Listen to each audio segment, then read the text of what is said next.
Hello, you awesome people. This is Edward Zier and the awesome Heath Thompson. How are you tonight, Heath? Good, thanks, Ed. Good, looking forward to it. Well, very, very good. Now, what we are here for tonight is old school selling and profitable relationships. Now, I suppose in this one, isn't the irony, we're using modern technology, Heath, to take people back to basics, aren't we? That's right. And we're telling people that the new technology is not always the better way. Exactly. So welcome to tonight's webinar. You may be on the line live tonight. You may be listening to a recording. Either way, it is our goal tonight to give you some great knowledge to help you grow your business and succeed in style. Now, just a few things first is my name's Edward Zier. I'm a certified practicing marketer. All this information is of general advice only. So the best thing you can do is ask questions. So you'll notice that if you're live on the webinar tonight, there is a chat box. Feel free to put your questions in there. The more questions you can give us, the better. We'd love to help you. And also as well, if this is in history, if you're watching this years from now, or if you're aliens that have dug this up thousands of years later, feel free to email us. We'd love to absolutely help you to get into everything. And here are some reasons to pay attention. We know what we're doing and we teach best. In fact, do you believe you know what you're doing, Heath? No, we just make it up as we go along. Exactly. But we're successful, so when we make shit up, people have to listen to us. Is that right? That's right.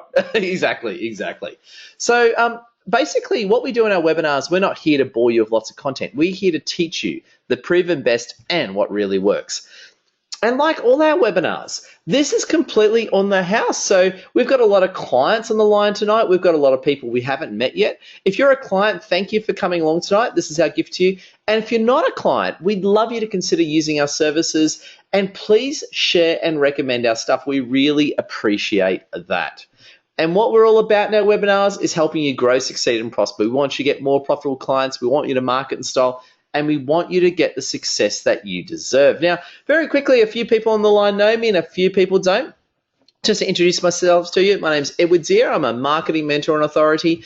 I'm ex-military. I used to be a federal agent a long time ago. And basically, over the years, I worked as a corporate marketing director. And these days, I run my business Excellence Above, helping you. Today, for me, I've worked with hundreds personally. I've worked with thousands through webinars and my community. I used to be a marketing director. And these days, I do a lot of charity work as well. I'm a Knight with the Order of St. John, the Knights Templar, basically. And I'm also a blogger. And tonight, we have a very special guest, Heath Thompson. Say hello to everyone. Hi, everybody. So, I'm a finance and health entrepreneur, property investor, and Ed calls me a centre of influence. I'm still trying to work out what that means. But I spent 23 years at the New South Wales Police Force. I was a detective and worked on some pretty high-profile cases, but we're not here to go into that tonight. A couple of years ago, I got myself into my business as a finance broker. That evolved into the real estate work, and about 18 months ago, I fell into health and wellness business, and as a result, changed my life. Yeah. And it's just fascinating. And Heath's an amazing guy. I'm a insecure, egotistical Middle Eastern guy. And Heath is such a soft-spoken, amazing man who's actually way more awesome than he may let off, right? And when I say Heath's the centre of influence, Heath has quite a massive following. He's incredibly well networked in the Sydney business networking scene. And it's an absolute pleasure. And I suppose one of the reasons why I wanted Heath on the line tonight is Heath has got an amazing perspective about sales that very few people have, and he's done incredibly well. And we really wanted to hear some of his amazing insights tonight. That's why he's here. And here's the thing. This is the way we can help you. Heath can help you through helping you, and you might like the sound of Heath. He can help you get more properties. He can help look at your loans. He can also help you with the Isogenics health technology. And of course, myself, I can help you with marketing strategy, sales training, and business growth. And that's where we both come together to help you. Now, getting straight into the content. And what I'm going to do is I'm just going to preface this and open this up to Heath, right? And in fact, feel free to jump in any time, Heath. In fact, what's your take on technology in the modern day? It's something that I've noticed a lot of people when I talk to people about sharing the Isogenics system. People want to send people Facebook messages, tag people in Facebook events, text people, everything they can, but pick up the phone and ring them. And I find that picking up the phone and ringing them is one of the most powerful tools you can have. We can hide behind all the emails and Facebook messages and texting, but actually having a conversation with someone is what really works. And it's funny that, and we were talking about this the other day, Heath. A lot of people, and I agree with you, right? I'm more asking just to discuss the concept. People seem to have lost the ability of sales. Where do you think that come in? Why do people have so much trouble selling today? I think that things like eBay marketing and internet marketing, internet sales and online shopping has taken away that personal sales technique and that personal selling. Exactly. And one the thing is that, just so you know, we're not sitting here telling you that the internet sucks or anything. No, because we're doing a live webinar, right? I just realised the hypocrisy in what we're doing, right? But I suppose it's not a complete hypocrisy, because we're using a live webinar so we can actually talk to you through technology, right? So we love technology. The issue is simply this, okay? People have forgotten how to sell, and that's become a big problem, and we want to take it back to where it all began, okay? Sales has been around forever, and I just made up this humorous example. I'm sure in the old days, people would have bartered the tribe, with a tribe elder for his daughter's hand in marriage, to anything, to talking your way out of a beating by a Roman centurion, to these days, to meeting someone for a coffee chat in Sydney. Has anything changed in personal selling? Well, the internet and technology certainly made things open our markets to a greater amount of people, but that doesn't take away the ability to have a relationship with someone and that trusted selling technique. Exactly. So overall, yes, there is new technology, and yes, that new technology is amazing, but has it really changed anything? No. I don't think it's fair to say, Heath, selling hasn't actually changed in terms of the actual interaction. It's more the technology, the distribution, the scalability that's perhaps changed. Yeah, that's right. You still buy things off people you know, like, and trust. Exactly. Now, we're going to get to the good stuff. We really want to understand what's going on in our mind. And I've got a few screenshots here. Now, there is awesome Sophie's on the line, and she might know what some of this is. These are some screenshots and graphics from old video games. And I always like showing this about the evolution of technology. At the top right is a screenshot from Leisure Suit Larry. Now, you see really chunky graphics. At the time that came out, that was the pinnacle of graphics. On the left is a cheesy cover from one of the world's first CD-ROM games called Night Trap. And at the bottom right is a screenshot from XCOM Enemy Unknown. And the game almost looks as good as this. And I sort of like looking at this and thinking about how much technology has actually changed. Well, so that's a difference, Ed, because I was in the New South Wales Police and you're in the Federal Police, so we didn't have time to play all these games. Exactly. And now, here is the good stuff. It is time for Heath Thompson. Yay! Go, Heath. In fact, tell us all about you, Heath. Tell us about your background and how you got involved in all that. Yeah, so when I got out of the police force, I was looking for something to do, and I'd always had an interest in the finance and real estate industry. And I did my diploma of mortgage broking and finance with a company in North Sydney. And the guy who owned the company, the training company, also owned Origin Finance. And he grabbed me out of the class one day and he said, I'd like you to come and work as a franchisee with my business. And my reaction was, well, you've got all these other guys in the room who are bankers and had banking industry experience and masters in MBAs and all these beaut stuff. And I said, well, I'm just a dumb copper. What do I know about sales?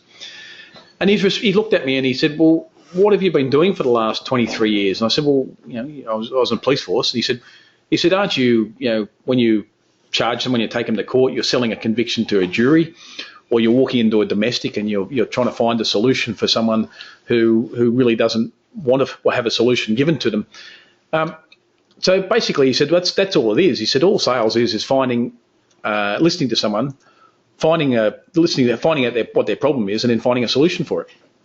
Exactly, and I think it's a really good way of putting it, Heath. That's what selling to me is all about, and that's how powerful and important that it is. And I suppose the guy from Origin Finance, he picked you because you're different, didn't he? That was what made him resonate towards you. Obviously, yeah. There was something. He said, I can teach anyone to write a home loan, but he said, I can't teach people to sell their product. Exactly. Now, some of the things that really sort of stand out to me, and this is, people have really lost the art of listening today. Do you think that's the sort of case? Oh, absolutely. That's one of the things that being in the police taught me, was to sit back and listen to what the problems are. Don't walk into a domestic and say, arrest the husband and walk out the door and pack up and say, our job's done and we're all, it's all finished. You actually work out what the issue is and what the problem is, and the only way you can do that is by listening to the story. That all sounds absolutely perfect to me. And I suppose as well is that really today, a lot of people are afraid of talking to people, especially when it comes to selling, right? Yeah. Why? Okay, yes, technology is a factor. Why do you think people are really afraid of talking to other people, especially when it comes to selling? Why are people so afraid of selling, Heath? I think initially people are afraid, if you don't have a conversation with someone and ask them a question, you can't be told no. Yep. So, that's the first thing, is that people are afraid of the hearing no. And when you're in sales, and everybody in their own business is in sales, whether you like it or not, that's your main business, is sales. If you don't ask the question, then you won't get the yes. But if you don't ask the question, you won't get a no either. So, I think people are afraid of hearing the no. And I think it's a really good one. And I think that when we really look into this and we just delve that little bit deeper, when it comes to selling, what's your take on exactly what it is? Selling anything, whether it's the product you have that you believe in and you want people to use. So if you believe in it strongly enough, you're going to ask people to use it.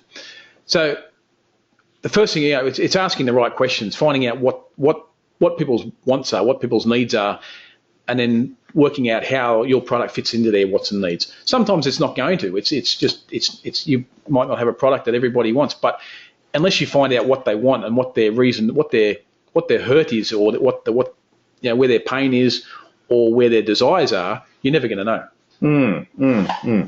So what I'm getting at is, so let's say you're speaking to someone, right? Yep. And let's say they've already mentioned that they're interested in getting a home loan from you, yep, right? Or they're interested in maybe talking to you about what you can do with loans. How would you approach that? What would your thinking be? Not so much technically, but conversationally, how would you approach that? Okay. Well, when we talked about certain things, it was all about what's your needs in your home loan. Do you want something that's flexible, like a line of credit, so that as a small business person you can pay more off when you've got a good month, or you can pay less off when you're having a lean month? Do you want just a basic thing? Are the rates that important to you? And if at the end of the day, sometimes people will say, I want the home loan with the lowest rate. Well, that's fine, but if you don't qualify for that home loan with the lowest rate, it's about finding them the lowest rate for what they qualify for. So you've got to go delve into what their situation is and where their hurt is and what their needs are. Do they want the home loan with the bells and whistles package with the credit cards and all of that other stuff, or do they just want the basic things so they can make their payments and live their life the way they were? Good insights, Heath. I think this is all very fascinating stuff, and I suppose we're going to go into an example. And I think that's the best way of doing it with the audience. And just so you know, awesome people, we're here to take questions. If you've got any questions, please send them through. So what we're going to do here is we're actually going to focus on an example. So instead of just talking theory, which I think is good, we're actually going to look at an actual live example and actually walk through with you awesome people how it works. So let's get to it, shall we? Sounds good. All right. Okay. So let's say hypothetically we've got a scenario where Heath is talking to someone who wants to improve their finances. Take us through the process, Heath. What would you actually do? Well, we talk about things like, do you already have a home loan? And if you have a home loan, who is it with and how much you're paying and that sort of stuff. But before all that, we need to know why they want to do these things. And people will say, I want to make more money. Now, making more money is nice, but there's got to be a reason why you want to do it. Now, do you want to send your kids to a better school? Do you want to, drive a nice car? Do you want to put food on the table? It's some people's needs and their pain is completely different. Ed's just taking a photo of me at the moment, so I'm getting a little bit distracted. Keep going, Heath. Keep going. So, for some people, an extra $50 a week makes a great deal of difference. For some people, an extra $2,000 a week is what they want. So, we had to nut down exactly what their motivation is and where they want to go from there. So, and until we find out what their pain is or what their desires are or what their wants are, you're sort of not really focusing on the issues. Exactly. And I think one very key important insight as well is when it comes to selling, it's really important to understand exactly how people think and what's going on in their minds. And I suppose devil's advocate, and we see this all the time, Heath, some people just sell. They don't really, if you notice, you meet people that don't give a shit about the other person, they're just busy trying to push their product. What's your take on that behaviour? Oh, that's certainly very obvious within my isogenics business. People they'll act like the puppy dog. You walk in the door and they're really excited about their product, and all they want to do is just verbal vomit all over you and tell you how good it is and what benefits it's done for them. But there's no point me prattling on to someone like Jana Pittman, who uses Isogenics product, and say, look at how much weight I've lost, when all she wants to do is bulk up with muscle or lean muscle and have more energy so she can train for the Rio Olympics. So it's about finding that there's want and the desire that someone wants before you sell them your product. Exactly. And I think that's a very, very good way of putting it, really understanding what's going on. We've got an example here going back to the finance example. You say making more money is not a goal. In your case, why is making more money not a goal? What would be your interpretation on that one? Well, not making more money is too general. If someone says they want to make more money, it's, well, what would you do with that money? What's important to you? What would you do with that money if you had it? Someone says I want to make more money. Why? What is it that you want to do with that when you've got that more money? Do you want to, give to a charity? Do you want to live in a bigger house? Do you want to drive a nicer car? Do you want, it's that making more money is far too general. You've got to nut down and find out exactly what drives them and what their desires are, what their why is. Exactly. Now, very, very good point, Heath. And I think moving deeper into the example that we have here, and I suppose looking at money. So making more money is a common thing that a lot of people say, especially in business, marketing, finance, and that sort of thing, right? That's right. And I suppose what it is that instead of just assuming people just want more money, what Heath is using in this example is understanding why they want more money. And to me, this is the art of questions, isn't it? That's right. And I suppose, you're an ex-detective, right? So you know how to ask questions. I found the same thing in selling. Asking the right questions is absolutely critical to understand what's going on in someone's mind, isn't it? That's right. Not only asking the right questions, but listening to the answer. Sorry, what was that? Yeah, exactly. Yeah, no. But it is very important, because how many people have been in sales situations where people are just downloading all over you? Oh, all the time.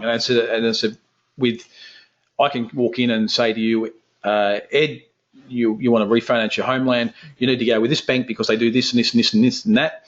They get the credit card, you get the fee-free accounts. And at the end of the day, what's more important to you might be the flexibility of the loan, like on a line of credit, for example. It's not what I want to sell you, it's what you need. And if I walk out and just tell you all about how good my product is and how good what I can do without listening to what you want, why would you use my services when I don't know what you want to do? Exactly. So just continue the example, you find out what people are thinking, what they really want. And I suppose as well, the more you ask questions and the more you understand someone, people are naturally going to trust you more, aren't they? Well, that's right. That's where you build a rapport with the client. You start talking about what drives them and what their needs are and what their wants are, and you get to know more about them personally. And that's by listening to those things, you work out that they have, how many kids they have and what their interests are and what their goals are and what they want to achieve. And that's all part of the rapport building process. Hey, and we've got some great commentary from Linda Byrne. And everyone, please get your commentary through. Ask them what they want and give them what they need. I think it's a very good way of putting it. Exactly. That's exactly what sales is. Sales is asking what people want, working out a solution and giving them what they need. Now, it's funny that we're talking about this. So few people do it. Like, if you really think about it, right, most people out there don't know how to sell properly, right? And you can just tell by just how people machine gun people, especially at networking events. All they do is just push their ideas onto other people, yep. Right? Why do you think people tend to fall into that trap? Why do people tend to play the hard game rather than the soft game? I think it's easier to know if you've got a script or a sales script that you come across with. That's easier to learn, like a sales script to come in and say, this is the car you need to buy, this is the loan you need to do, or this is the house you need to buy, or this is the product in isogenics you need because of whatever reason. It's easier to learn a script and to regurgitate that script on someone than it is to sit down and actually build rapport and ask questions and find out what they want. Very, very good point. Thank you. That's really good. And get your questions through, everyone. We love questions. Now, I suppose in this scenario is that when we're selling to people, right? So we've met people, we've told people what they do, we've got people they're interested in with us. We're talking to them one-on-one, okay? We're trying to get them over the line, be it over the phone or face-to-face or whatever the case may be. And I suppose the reality is once you know their exact reasons and why they want to buy, I suppose you can make sure your services fully address that, can't you? That's right. And just for an example, today I was talking to a client who was looking at buying an investment property, and their concern was that they were going to be out of pocket too much if they bought this property, and that they couldn't afford to live the life that they are living now. They want to invest in the future, and they want to have money put aside for in the future, but they want to make sure that they can afford to live right now too. So that was what we call an objection. Was this is what I wanted to do, but this is why I can't do it right now. So by overcoming that objection, what we started talking about was, what if I can show you a property where the rent on the coming in on the property was covering the loan, and you're actually it was positively geared, or was near positively geared, and wasn't costing you much out of your own pocket every week. How would that sound? Exactly, and I think it's a great one. And Linda has made another great comment. Love your feedback, Linda. Pushy scripts are a real turn-off because it's all about the salesperson and not the client. Exactly. And we're all sick of it. And it's funny, if you go back to selling about 10, 20 years ago, selling has changed a lot over the past few years. Selling, at least the successful salespeople. The old salespeople, it was a war over who could be pushier. And it was also, in sales training years ago, and I've listened to some tapes and some older tapes, it's also about numbers. If you talk to 100 people, you'll get 20 sales. So it was just about a shotgun approach. We'll put it all out there. We'll tell everyone this is what they would need to do, and you will sell some. Yeah. Whereas today, there are just so many infinite options. It's more about connecting people one-on-one and getting a greater result. And this is basically it, because the reality is that when you sell something to someone, objections will come up, issues will come up, barriers will come up to sale, right? That's right. And the more you know about the client, the more you can overcome those objections. Exactly. So if you think, I suppose another way of looking, I've never looked at it this way before, I suppose another way of looking at it is by really understanding someone's circumstances, you understand possible objections miles before they've even asked them. No, that's right. Absolutely. Yep. One thing I've always understood as well is that it's very important to deal with people's objections before they actually mention it. So if you get the feeling someone's going to have a certain issue with this part of your product, acknowledge it early. Don't wait for them to ask you. You bring it up and deal with it proactively. Yeah, that's certainly one way of doing it. Yes. So, I mean, to me, there's some real valuable insights here.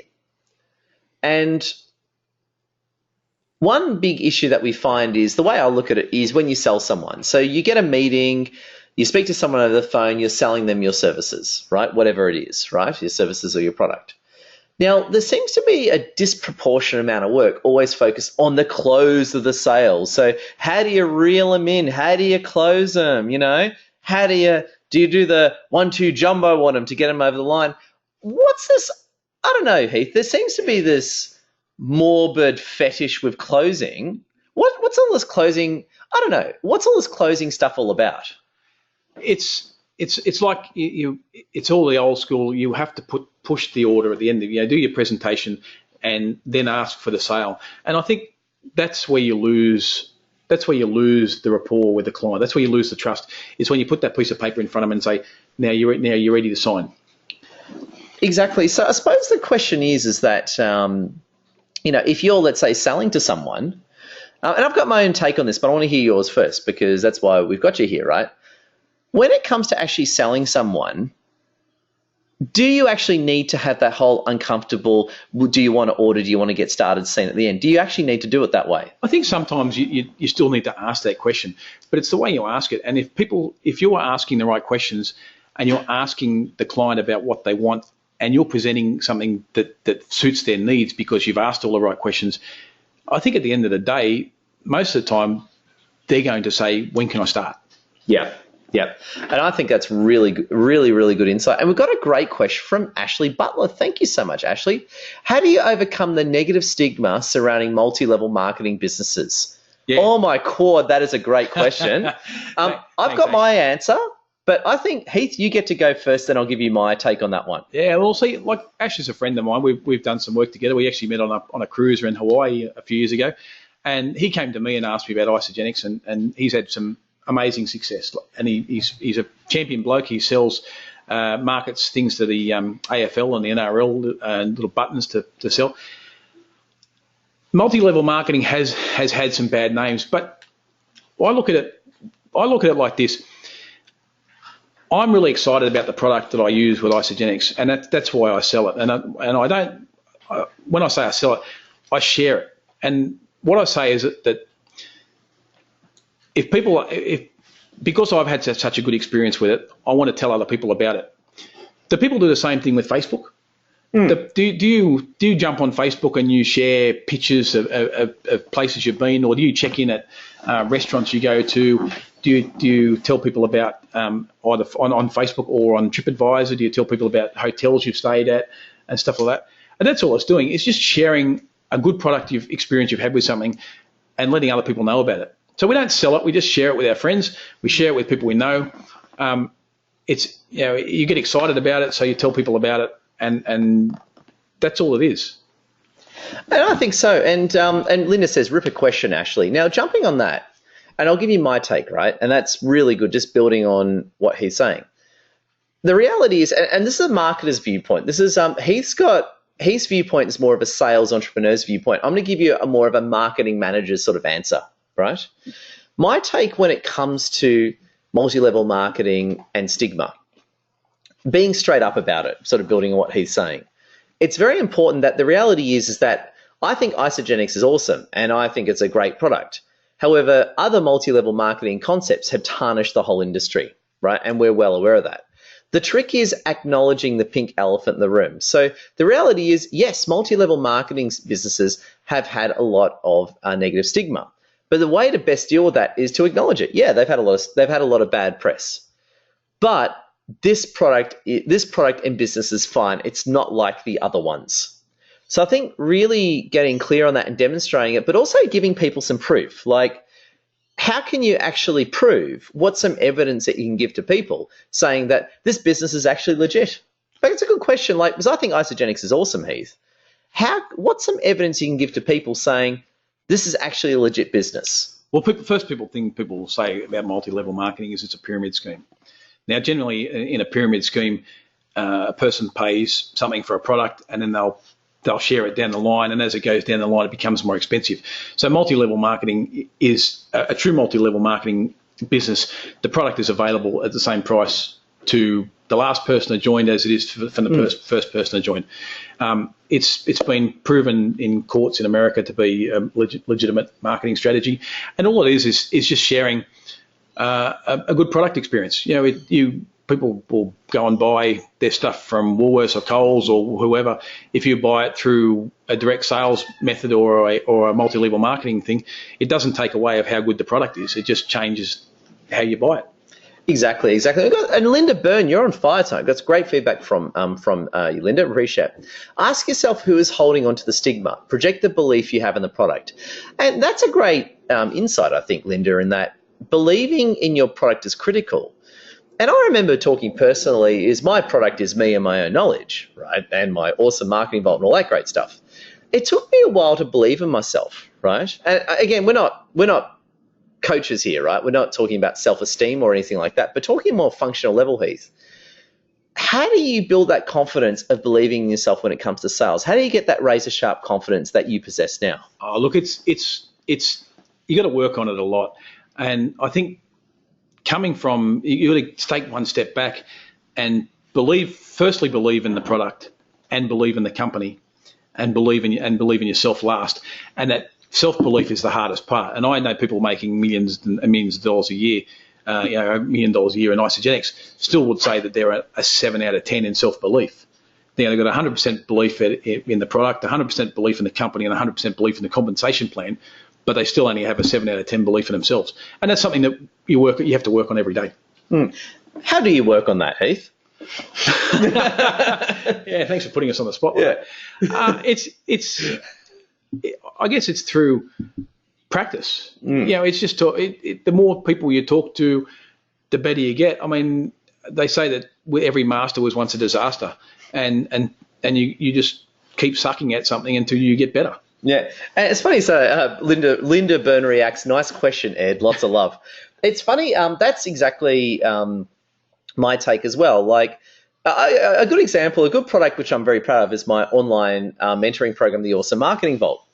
It's really good now, but when I first started it, the original product was not that good, and my selling of it was even shitter. But the reality is that by launching it and spending time on it and getting it right, it now works incredibly well, right?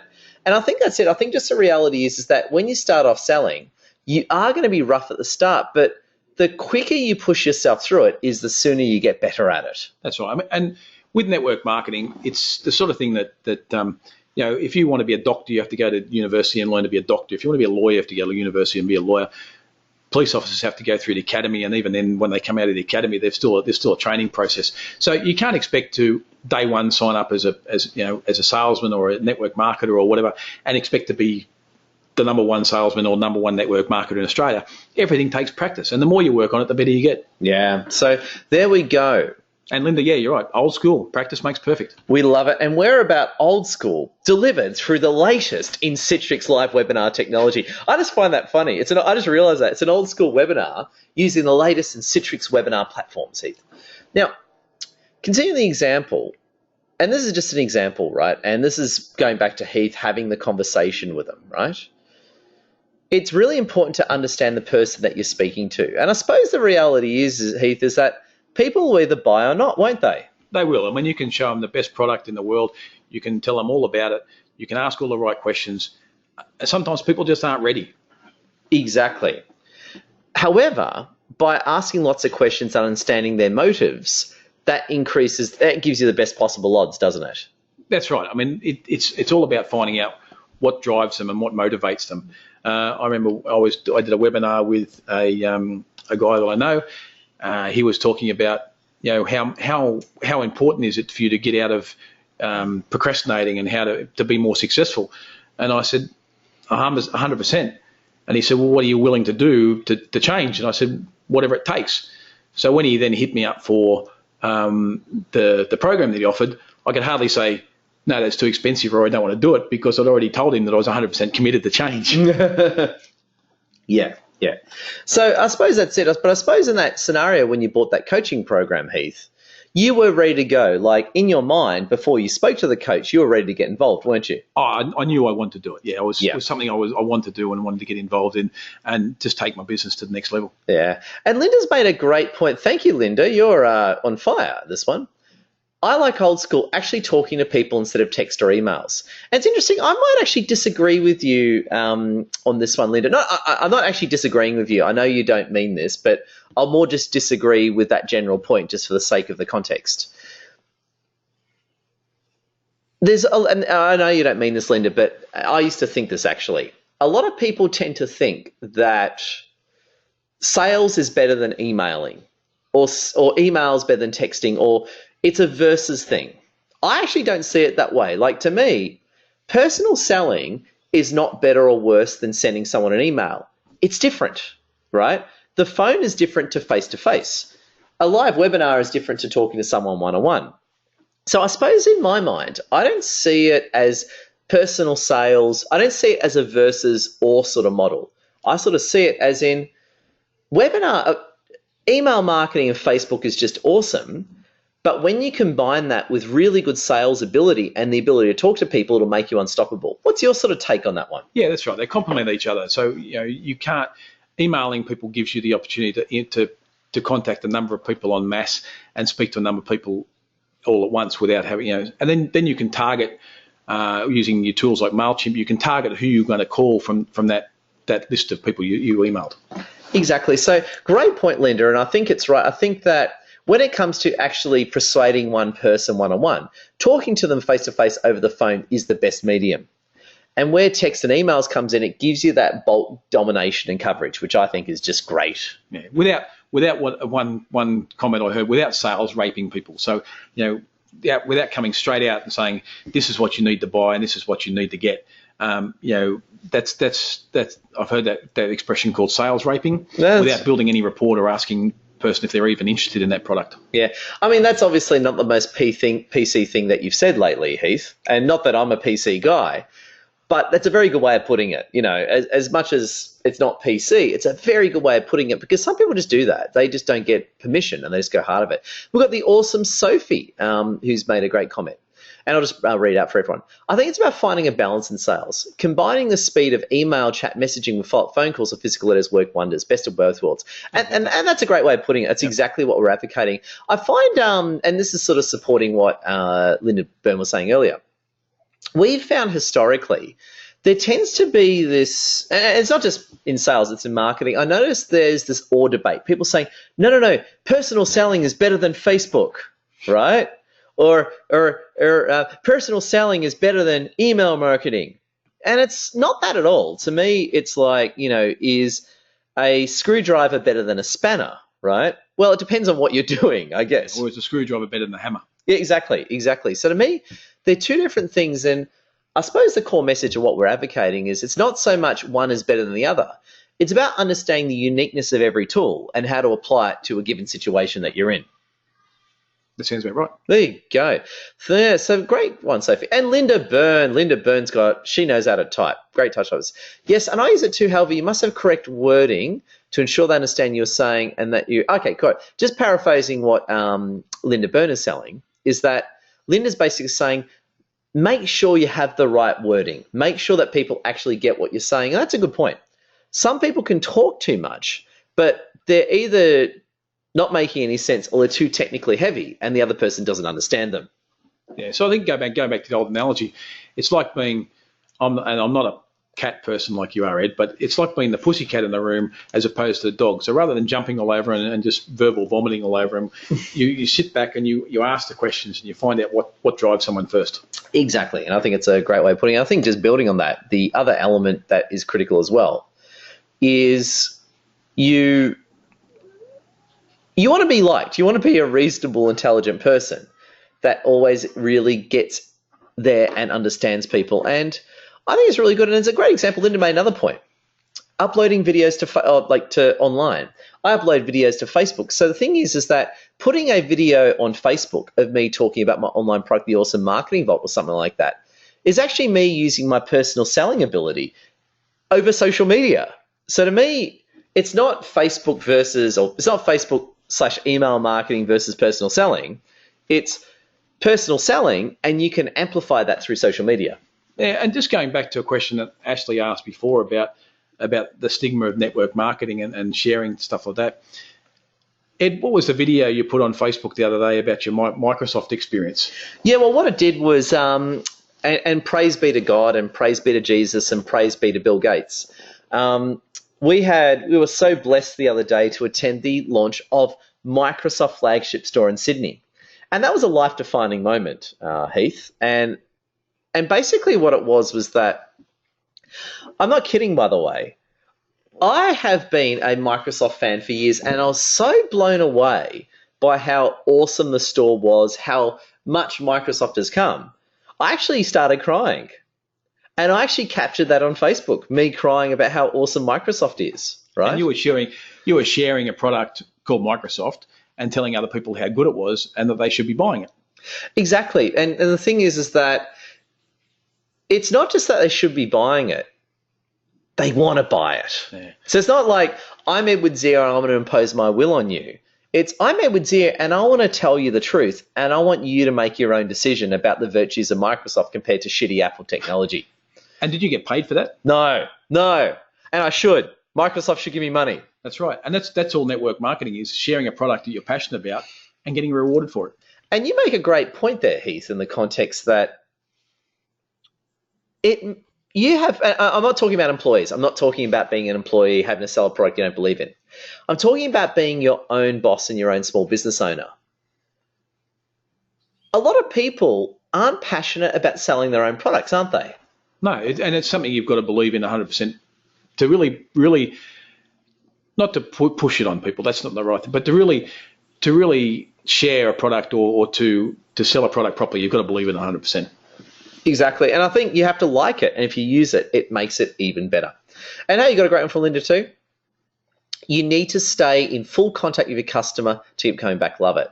Hey, you got a great Alistair Boyd. Great to have you on the line. Alistair's made a good question and point. Talking about getting the wording right, what does some people always say things are important that set up mean? Alistair, can you please re-ask that question? Almost there. I think I know what you mean. Just please re-ask that question and love to answer you. Okay. But great question. Please re-ask it.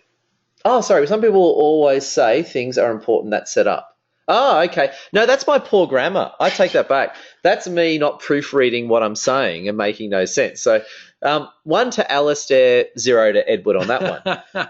What I was trying to say there, until Alistair very intelligently picked my error, was that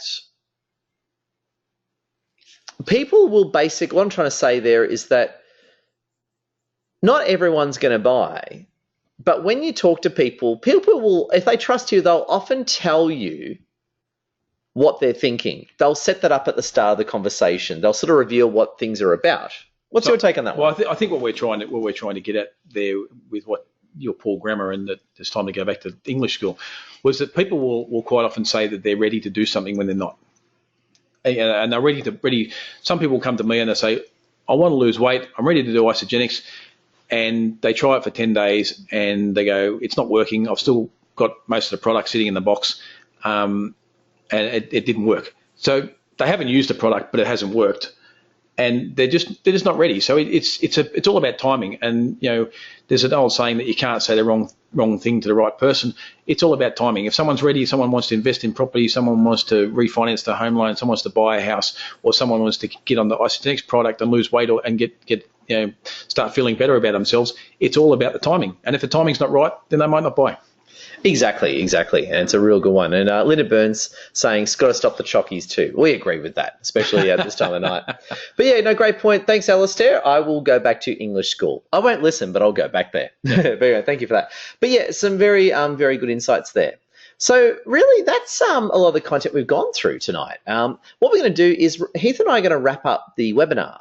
And please ask your questions. We'd love to help you in the time that we have. And as we wrap up, feel free to ask your questions. What I'm going to do is I'm just going to do a quick wrap, just very quick thing, just talking about what we spoke about. Is really tonight, or today, depending on when you watch it, we've spoken about the origins of personal selling. We've spoken about how selling is not a replacement for anything; it's its own thing. And just as a recap, what's your take on the importance of personal selling, Heath? Oh, that's the most important. It's finding out what people want, finding out what their needs are and what drives them or what hurts them. So it's people are either drawn to something that they want or they're drawn away from something that hurts. So if you can find a solution to solve that problem, then you've got the sale. Exactly. And I think it's really good. So we spoke about many things. We spoke about old school. We reflected on some of the reasons why people are afraid of selling, it being a lost art and technology being an issue. And we also really spoke about what selling actually is and the importance of listening to people. And I suppose one interesting point was it's not about having a big uncomfortable close at the end, isn't it? It's about people really liking you and buying by their own, right, Heath? That's right. And if you delve down deep enough into what drives them, chances are you're not going to have to ask for the sale at the end because the person's going to make up their own mind. Exactly. So to me, it's all very, very important. And it's important to actually delve into the motives. Never just assume what people say on the surface is what they think. It's great to ask questions and really understand what people are thinking. Okay? That's where I really sucked when I started with isogenics. It was all about, because I'd had such a great experience with the weight loss, it was all about the weight loss. But what I didn't understand was that it helps. It's people might want it to sleep better, or they might want it for more energy, or they might want to make the business out of it, make some more money. You know, that $150, $200, $300, $400, $500 a week might be really important to someone, much more important than losing weight. So great to never assume. So there you go. That's our concepts. Please get your questions through, and while I wrap up with a few key points. Hey, here we go. Jennifer Bassett-Smith. It's a pleasure having you here. Yes, the recording will be available, so don't you worry about a thing. Thanks, guys. Sorry I was late. My loss. Hope I can hear this webinar. Yep, you got the recording, Jennifer. And while you're here, feel free to ask us any questions. Just so you know, I'll be releasing this in my blog tonight. And I've actually started a new program where I actually email the recording to my whole database, because we've had such a demand for our recordings. People just love it, and we just want to share it more with awesome people. Or send your number, Jennifer, and we'll go through the whole thing again. Exactly. There you go. Now, what I want to encourage is, tonight we've had a very different webinar. Tonight we've gone into a bit more psychology and sales and that type of thing. And what I really encourage is take an idea and implement it in your business tomorrow, okay? Oh, we're getting lots of thanks. Thank you, Ashley. Jennifer, you're all people also getting lots of thanks. We encourage you to take an idea you've heard tonight and implement it in your business tomorrow. Now, in this case, it might be selling more, it might be asking questions, and might even be listening more. Yeah, that's right. And you know, if you have had a good experience, and you know, a lot of people out there obviously doing a multi-level marketing type businesses that we've come by some of the questions that come through. If you've really enjoyed the product that you're using, I always say, how would you feel if I hadn't showed you? How would you feel if I hadn't told you about, you know, a way to get more sleep or better and more energy or lose weight? It'd be totally jacked, I'd imagine. Yeah, and then you know, why would I keep that secret to myself? Yeah, that's a great. Well, there you go. That's why he's highly successful. Hey, Donna, how are you? Yeah, there you go. That's why he's successful. That's why I hang out with the guy.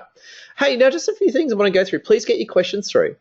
There's Heath before and after. You went from Eric Cartman to, Someone called me Clive Palmer the other day. Yeah, there is a bit of a Clive Palmer there.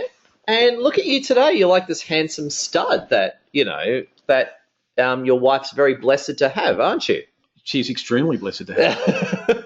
And just so you know, this is where you can sort of go to from the webinar, be it you're listening to this in real time or the recording. Pretty much places to go from here, and where we'd love to help is working with Heath Thompson.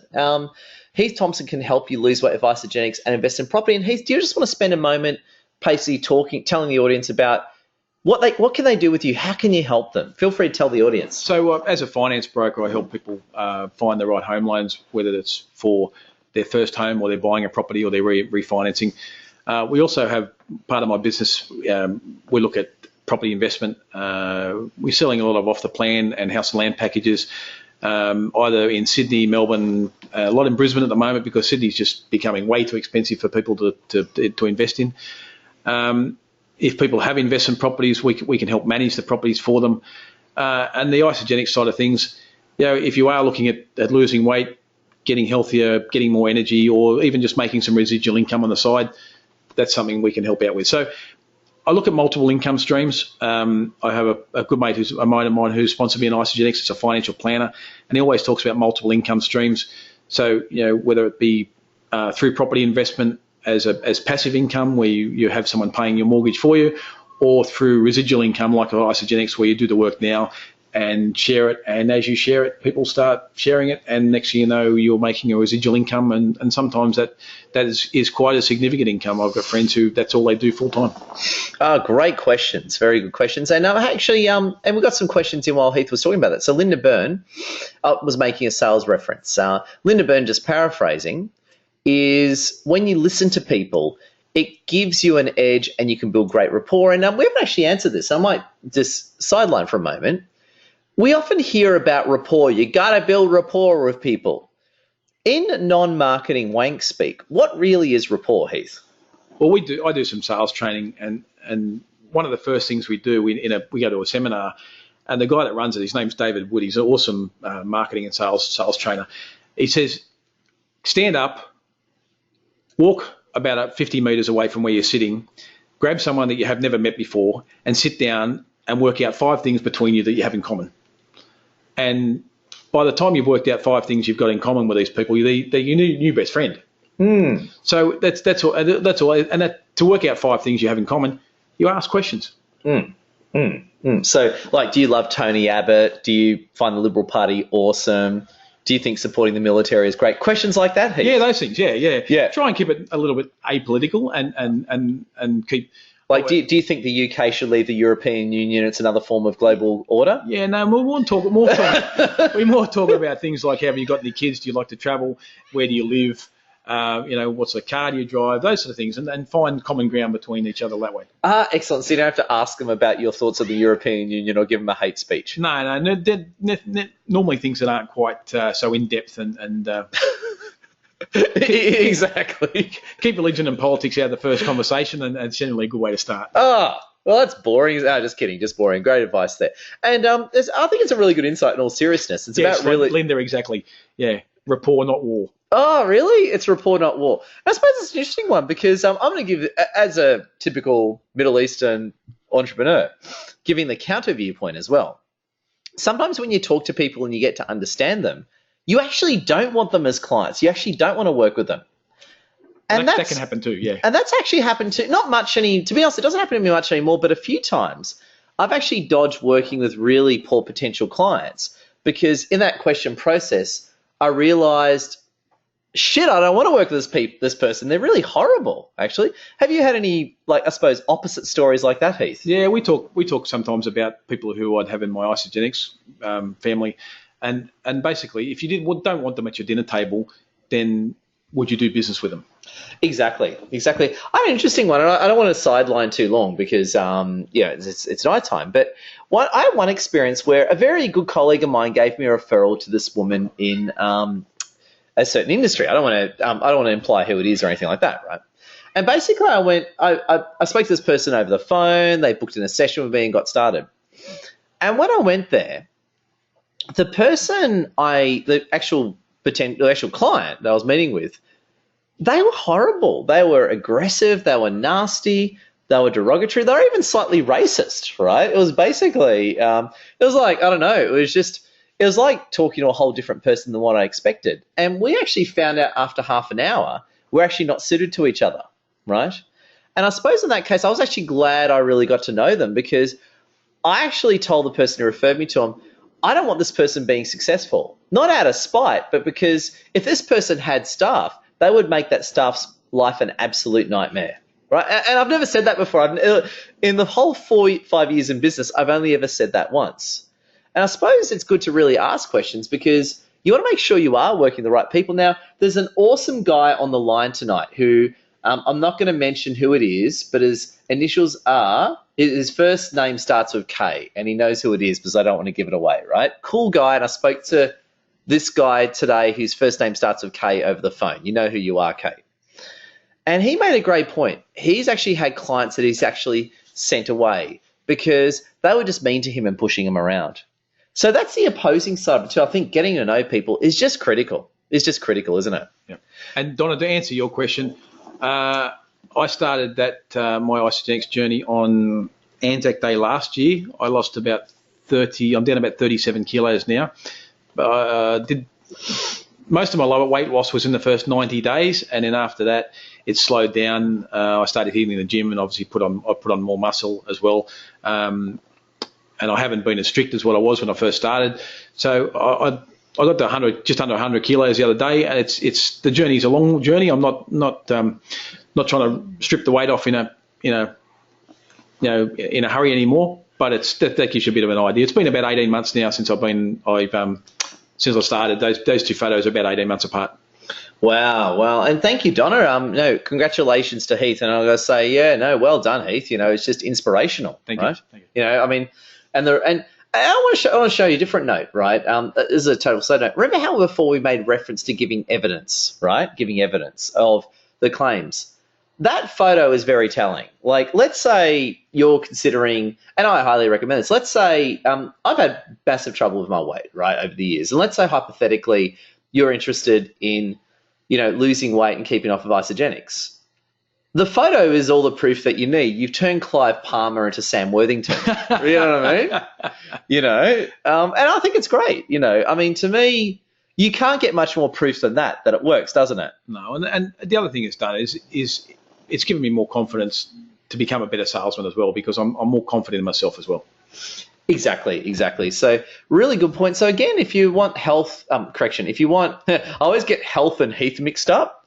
You just add a letter. You just add one letter, it changes the meaning of the word.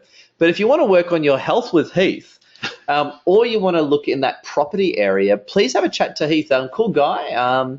You can just email him at the end. Wasn't for me, we wouldn't be here in your unit now, would we? Exactly. Yeah. In fact, the apartment that I'm sitting in.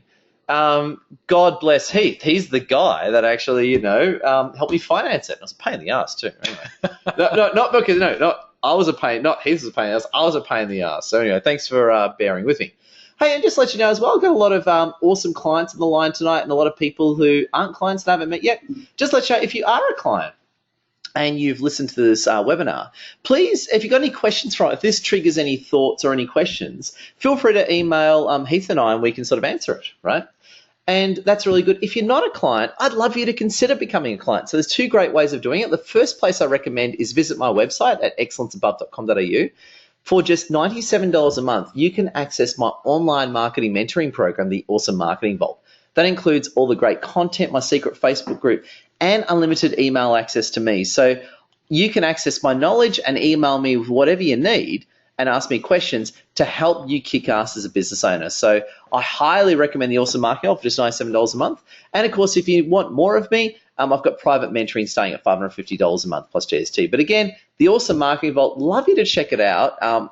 Again, I'm just being straight up here. If I wasn't a marketer, let's say I was an IT guy and I knew someone selling, some of my knowledge selling that, I would pay it. So it's a really good product, which I highly recommend. And I'm not arrogant or egotistical in any way whatsoever. Am I arrogant? No, you told me not to bang the table. Exactly, I just banged the table. So there you go. Hey, we've got a great question from Donna. Heath, do you know anything about self-managed superannuation funds? I do, actually, and it's probably a little bit hard to explain into at the moment. I'm not a financial planner, so I can't give you the financial planning advice on self-managed super funds, but I can do loans within self-managed super funds once you've got the financial planning and once you've got the trusts and the structure all set up. Yeah, but I suppose as well, Donna could speak to you at the start anyway, and you could direct her in the direction of your partners and that sort of thing. Yeah, that's right. We work with financial planners and that sort of stuff as well. Excellent. No, Donna's great. I'm very lucky to know Donna. It's great having you on the line tonight. But yeah, please definitely you two talk, and yeah, that sounds really good. So there you go, guys. I think we're coming towards the end of the webinar. I just want to give a bit of thanks. I want to thank Donna, Linda, Ashley, Alistair, Jennifer, everyone who asked their questions is great. A few acknowledgements too. There's a whole list there of people, but anything from Spock to Vault Boy to Porky Pig to XCOM. I've used a lot of different graphics from different sources, and I just want to say thank you to everyone who I've used their graphics and their ideas. I really, really appreciate it. Pleasure, Sophie. Pleasure, Linda. It's actually great having you there. And hey, there's our email address as well. So you can just email Heath, email Edward. And yeah, absolute pleasure. I just want to say thank you guys for joining us in tonight's webinar. As a recap as well, if you're a client, please, if you've got questions, please ask us. This might give you some more questions to work on your business. And if you're not a client, Heath and I would love it if you could refer people to us or consider purchasing our products in one way or another. Ed helped me come up with my my email address. So if you're buying, investing, or growing, come and see me. Excellent. And if you want excellence above, no, if you want marketing and business help, excellence above, yeah. If you want marketing and business help, I'm your man. Anyway, thank you guys. Hey, there you go. Lyndon loves my pitch. Yeah. It's funny, actually. I've got a side point. I've been in business for about 4 years now. Every day I'm still learning about sales. Well, I don't think you can ever stop learning about sales. There's always something every day, isn't there? That's right. It's all about practicing. What doesn't work, you stop it. And what does work, you keep doing more of it. Exactly. So there you go. Have a great night, everyone. Thank you. Again, there's our email addresses. We're here to help and here to support you, and the recording will be going out. I'll get it out on YouTube and in my blog, and also you should get an automated recording as well. If you don't get the recording and you want it, feel free just to tap me an email and look after it. So have a great night, everyone. Thank you from myself. Yeah, thank you, everyone. Thanks for listening, and thanks for putting up with our verbal vomit. There you go. No, I'm going to say our verbal excellence and inspiration. Have a great night, everyone.